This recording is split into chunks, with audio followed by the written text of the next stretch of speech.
Why do you laugh? Miraji is trying to compete. Why do you laugh? একটা সময় Elon Musk হাসতেন, আর যাকে নিয়ে হাসতেন তার নাম ছিল BYD। 2011 সালের ব্লুমবার্গ ইন্টারভিউতে মাস্ককে জিজ্ঞেস করা হলো, BYD কি টেসলার প্রতিদ্বন্দ্বী? তিনি হেসে বললেন, হ্যাভ ইউ সিন দেয়ার কার?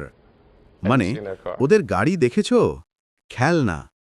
তখন টেসলা ছিল রাজা, আর BYD ছিল এক নবীন স্বপ্নবাজ। কিন্তু আজ 2025 সালে সেই খেলনা কোম্পানি রাজাকে টপকে রাজাসনে বসেছে। BYD শুরু করেছিল ব্যাটারি দিয়ে, চুপচাপ, আলোচনার বাইরে।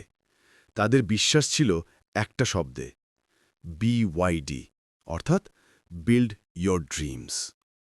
নিজেদের প্রযুক্তি, নিজেদের ব্যাটারি, নিজেদের দল, সবকিছু ঘরোয়া।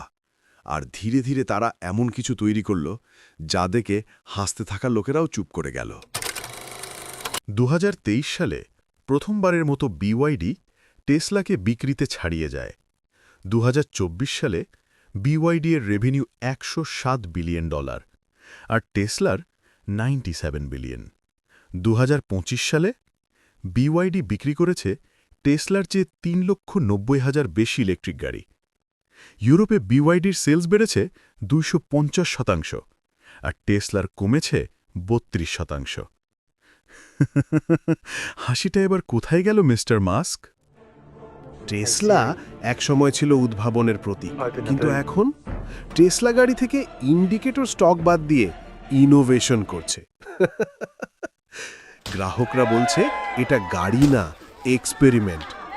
ইউজার কমফর্ট কমছে, দাম বাড়ছে, আর ইলন মাস্ক এখন ব্যস্ত রাজনীতি, স্পেস আর AI নিয়ে। ফলাফল, টেসলা পিছিয়ে যাচ্ছে, আর BYD প্রতিদিন নতুন দেশ দখল করছে। একসময় মাস্ক বলেছিলেন, have you seen their car? এখন বিশ্ব বলছে, হ্যাভ ইউ সিন টেসলাস ফল?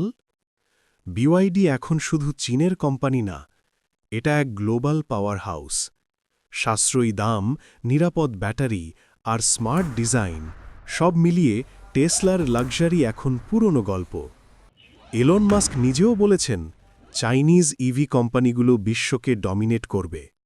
ঠিকই বলেছেন মিস্টার মাস্ক, BYD শুধু বলছে না, করে দেখাচ্ছে।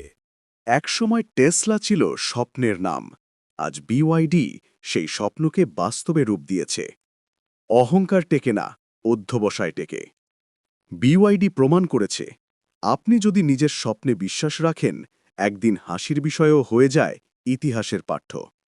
তাহলে বলুন, আপনার ভোট কার পক্ষে, BYD না টেসলা? কমেন্টে জানান, আর ভিডিও ভালো লাগলে লাইক, শেয়ার আর সাবস্ক্রাইব করতে ভুলবেন না।